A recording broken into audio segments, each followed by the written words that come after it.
اعوذ باللہ من الشیطان الرجیم بسم اللہ الرحمن الرحیم رب یسر ولا تعسر وتمم بالخیر وبک نستعین یا فتاح اللہم انی اسألک علما نافعا۔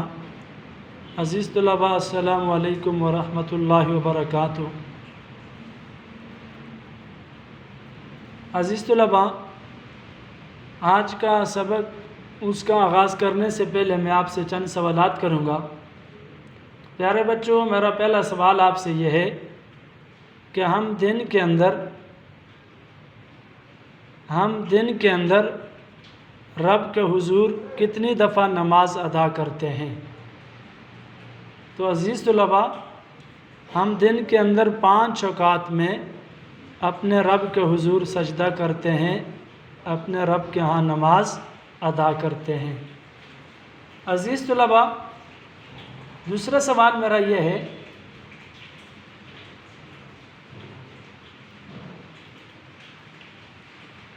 جب ہم اپنے رب کے حضور نماز پڑھتے ہیں تو نماز کے اندر ہم اپنے رب سے کیا مانگتے ہیں؟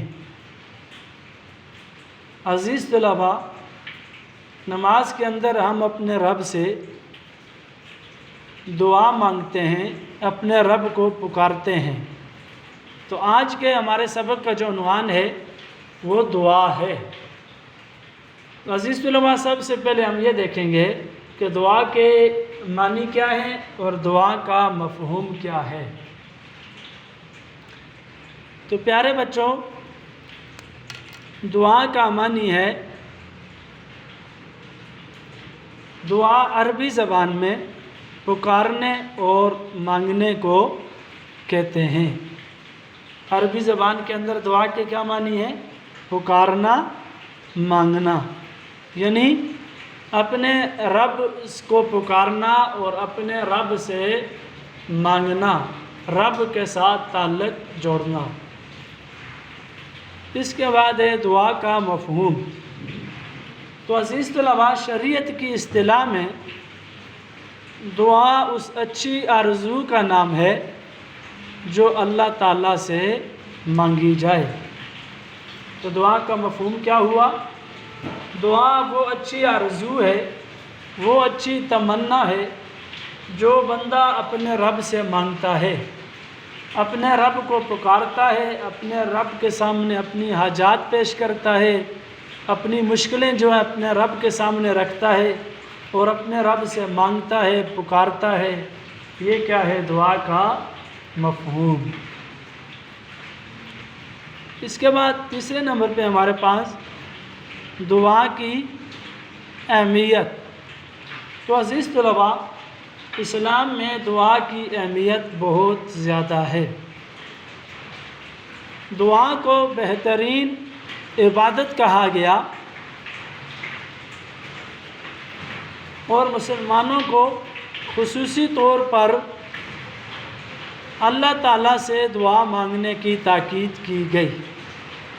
مسلمانوں کو خصوصی طور پر کس سے مانگنے کی تاکید کی گئی؟ اللہ تعالیٰ سے دعا مانگنے کی تاکید کی گئی۔ دعا سے انسان کی تقدیر ہی بدل جاتی ہے۔ اسی طرح اللہ تعالیٰ سے دعا مانگنا انسان کی فطرت کا تقاضا بھی ہے اور انسان کی حاجت و مجبوری بھی۔ انسان کی فطرت کے اندر یہ بات شامل ہے کہ وہ اپنے رب کو پکارتا ہے، اپنے رب سے مانگتا ہے، اور اسی طرح انسان کا اپنے رب سے مانگنا، اپنی حاجتیں اور اپنی مرادیں رب کے سامنے پیش کرنا، یہ اس کی حاجت و مجبوری بھی ہے۔ نبی اکرم صلی اللہ علیہ وسلم نے بھی پختہ عزم کے ساتھ، پختہ ارادے کے ساتھ دعا مانگنے کی تلقین کی، دعا مانگنے کی تلقین فرمائی ہے۔ آپ صلی اللہ علیہ وسلم کا ارشاد گرامی ہے جس کا مفہوم یوں ہے، آپ صلی اللہ علیہ وسلم فرماتے ہیں، تم میں سے جس کے لیے دعا کا دروازہ کھولا گیا اس کے لیے رحمت کے دروازے کھول دیے گے۔ یعنی رب کی طرف سے جس کو دعا مانگنے کی ضرورت پیش آتی ہے، جو اپنے رب سے دعا مانگتا ہے، پکارتا ہے، تو اللہ رب العزت اس کے لیے رحمت کے دروازے کھول دیتے ہیں۔ یہ ہوا دعا کی اہمیت۔ اب آگے چلتے ہیں۔ قرآن مجید میں مومنوں کو مدد مانگنے کی تلقین۔ تو عزیز طلباء، قرآن مجید میں مومنوں کو کس سے مدد مانگنے کی تلقین کی گئی ہے؟ تو قرآن مجید کے اندر مومنوں کو اللہ تعالیٰ سے مدد مانگنے کی تلقین کی گئی ہے۔ اس کے بعد ہے ہمارے پاس ایک آیت کریمہ۔ یہ آیت کریمہ جو ہے قرآن پاک کی پہلی سورۃ الفاتحہ سے لی گئی ہے۔ اس آیت کریمہ کو میں پڑھتا ہوں، بسم اللہ الرحمن الرحیم، اور آپ بھی میرے ساتھ اس آیت کریمہ کو پڑھیں۔ ایاک نعبد و ایاک نستعین۔ اس آیت کریمہ کا ترجمہ، اے پروردگار، اے رب، ہم تیری ہی عبادت کرتے ہیں اور تجھ ہی سے مدد مانگتے ہیں۔ تو عزیز طلباء، اس آیت کریمہ کے اندر بھی دعا کا پہلو ہے کہ مومن عبادت کرتے ہیں، پکارتے ہیں تو اپنے رب کو پکارتے ہیں، اور جب مدد کی ضرورت پڑتی ہے، وہ کسی مشکل کے اندر، مصیبت کے اندر ہوں، تو وہ اپنے رب سے، مومن جو ہیں وہ اپنے رب سے مدد طلب کرتے ہیں، اپنے رب سے مدد چاہتے ہیں۔ اسی طرح اس کے بعد ہمارے پاس ایک آیت کریمہ کا لفظ ہے حبل الورید۔ کیا لفظ ہے؟ حبل الورید۔ تو عزیز طلباء، حبل الورید کے معنی ہے شاہ رگ۔ اس کے مطلب یہ ہے کہ اللہ تعالیٰ فرماتے ہیں، میرے بندے، میں آپ کی شاہ رگ سے بھی زیادہ قریب ہوں۔ آپ مجھ سے مانگیں، مجھے پکاریں، مجھ سے مدد حاصل کریں۔ اللہ تعالیٰ فرماتے ہیں، میں آپ کی شاہ رگ سے بھی زیادہ قریب ہوں۔ تو یہ تھا آج کا ہمارا سبق، جس کا عنوان تھا دعا۔ اب آتے ہیں دوبارہ سے، دیکھتے ہیں۔ سب سے پہلے ہم نے پڑھا دعا کا معنی۔ دعا کے معنی کے بعد ہم نے پڑھا دعا کا مفہوم۔ معنی کیا ہے؟ پکارنا، مانگنا۔ اسی طرح اس کے بعد ہے دعا کا مفہوم۔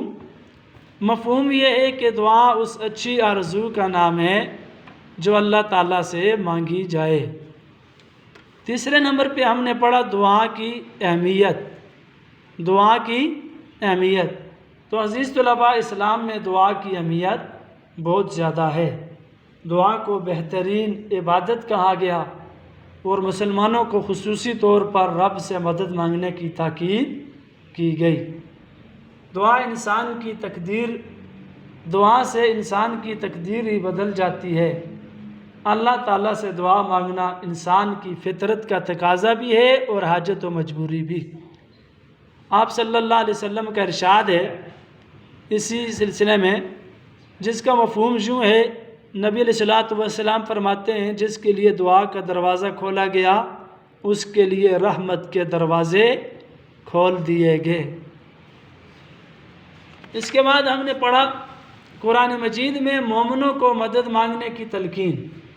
تو قرآن پاک کے اندر مومنوں کو کس سے مدد مانگنے کی تلقین کی گئی ہے؟ قرآن مجید میں مومنوں کو اللہ تعالیٰ سے مدد مانگنے کی تلقین کی گئی ہے۔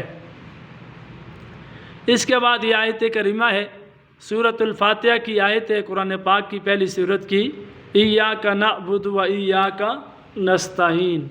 ترجمہ کیا ہے؟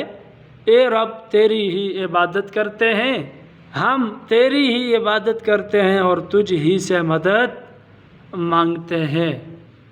اس کے بعد آیت کریمہ سے ایک لفظ لیا گیا ہے حبل الورید۔ حبل الورید کے معنی کیا ہے؟ شاہ رگ۔ تو اس کا کیا مطلب ہے؟ یعنی جو اللہ تعالیٰ سے مانگتا ہے، اللہ تعالیٰ کو پکارتا ہے، تو اللہ تعالیٰ سے فرماتے ہیں کہ میں تمہاری شہرگ سے بھی زیادہ قریب ہوں۔ اب آتے ہیں سبق کے خلاصے کی طرف۔ آج ہم نے کیا پڑھا؟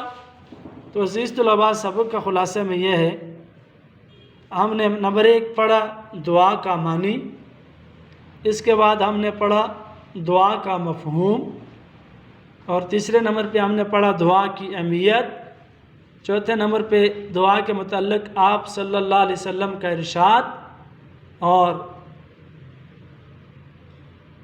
اس کے بعد ہم نے پڑھا مومنوں کو مدد قرآن مجید سے ملتی ہے، دعا جو ہے قرآن مجید کے ذریعے، مدد جو ہے قرآن مجید کے ذریعے، قرآن مجید میں مومنوں کو اللہ تعالیٰ سے مدد مانگنے کی تلقین، اور اس کے بعد ایک آیت کریمہ ہے۔ اب آتے ہیں ہوم ورک کی طرف۔ عزیز طلباء، ہوم ورک آپ کا یہ ہے کہ یہ آپ نے یہ 7 ہیڈنگ جو ہیں ان کو آپ نے سب سے پہلے ذہن نشین کرنا ہے، اچھے سے آپ نے ذہن نشین کریں۔ ذہن نشین کرنے کے بعد خوبصورت کر کے آپ اس کو لکھیں گے۔ لکھنے کے بعد جب اسکول کی طرف سے آپ کو کوئی میسج پیغام ملے تو آپ نے یہ اس وقت سبمٹ کروانا ہے۔ والسلام، جزاک اللہ احسن الجزا۔